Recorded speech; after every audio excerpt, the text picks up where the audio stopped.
Pada kesempatan ini, seluruh rakyat Papua yang merasakan dampak langsung harus dapat memahami kenapa 64 tahun ini kita terputar terus di padang gurun, tidak masuk di tanah perjanjian.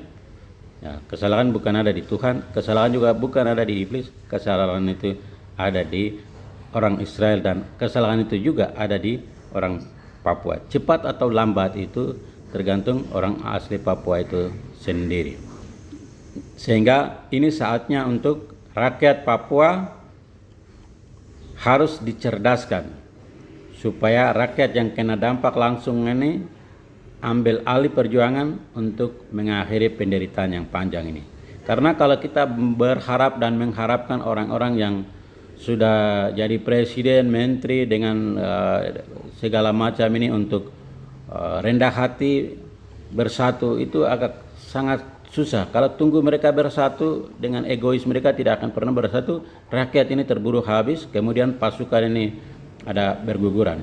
Jadi hal yang paling penting itu adalah rakyat Papua ini memahami bagaimana prinsip-prinsip hukum internasional itu bekerja, supaya perjuangan orang Papua ini tidak dengan cara melawan hukum. Karena kalau perjuangan ini dengan cara melawan hukum, itu sama saja dengan berjuang melawan tembok. Jadi bukan tembok yang roboh, tetapi ya manusia, rakyat Papua pejuang roboh dan hasilnya tidak ada. Sekarang dalam hal ini siapa yang mau perlu disalahkan? Ya, kembali ke kecerdasan orang asli Papua, diuji di situ. Jadi tidak ada gunanya kita menyesali tentang semua kegagalan, kesalahan yang kita sudah lakukan, tetapi hal yang paling penting adalah hari ini kami sudah belajar. Dan hari ini yang penting adalah modal Anda adalah bagaimana Anda mau belajar.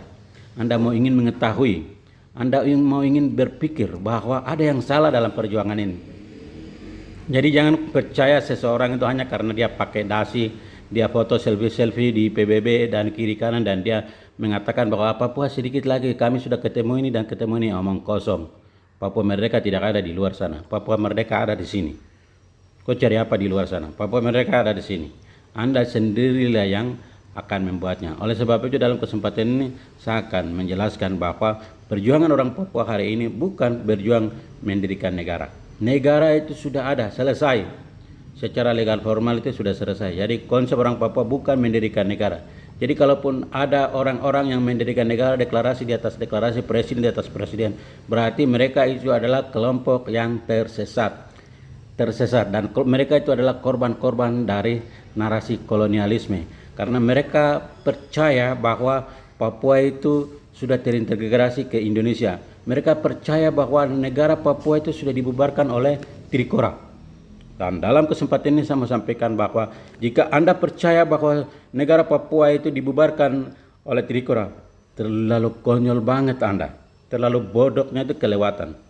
Bagaimana mungkin sebuah Trikora bisa dapat membubarkan negara yang didirikan secara legal formal melalui pemerintahan yang resmi, yaitu negara pemerintahan kolonial Belanda?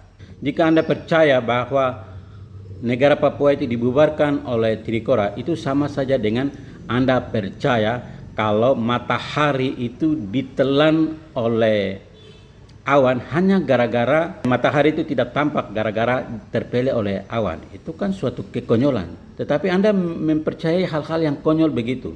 Jadi sama, bagaimana mungkin awan bisa menelan matahari? Pertanyaan yang sama juga untuk status Papua. Bagaimana mungkin negara yang legal formal, yang resmi bisa dibubarkan oleh sebuah Trikora yang kekuatannya tidak jelas? Jika Anda percaya dengan hal-hal yang omong kosong begitu, berarti standar IQ orang Papua ini di bawah standar IQ gorila. Karena gorila itu lebih pintar dari kamu orang Papua. Oleh sebab itu, orang Papua harus menaikkan standar IQ untuk bisa mengkritisi segala macam hal. Jangan percaya saja. Hanya karena orang bilang kau itu ayam, kau percaya saja, padahal kau itu bukan ayam, kau itu burung Raja Wali yang bisa terbang tinggi. Tapi itulah yang mengakibatkan perjuangan ini menjadi lambat.